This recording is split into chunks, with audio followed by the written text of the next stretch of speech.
राजाकालीन समयमा स्वास्थ्यतर्फकै सुविधाको कुरा गर्ने हो भने 500-600वटा सेवा केन्द्रहरू पनि थिएनन् राजाहरूको पालामा। तर यही परिवर्तन पछाडि 10,000 भन्दा बढी स्वास्थ्य केन्द्रहरू आज खोलिएका छन्।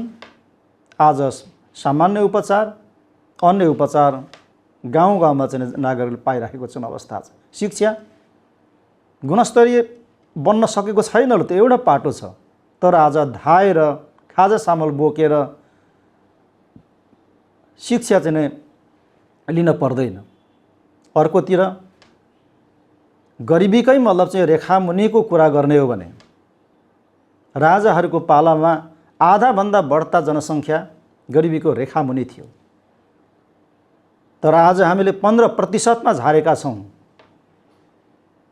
यो उपलब्धि होइन। मातृ शिशु दरकै मृत्यु दरको कुरा गर्ने हो भने प्रति 1000मा 128 जनाले ज्यान गुमाउनु पर्ने अवस्था थियो त्यति बेला राजाहरूको चाहिँ पालामा। त्यो सङ्ख्यालाई हामीले अहिले 21 मा हामीले झारेका छौँ। प्रति 1000मा 21 जनाले मात्रै मृत्युवरण गर्नुपर्ने एउटा अवस्था छ। हामीले त्यो हिसाबले चाहिँ प्रगतिहरू हामीले हासिल गरेका छौँ।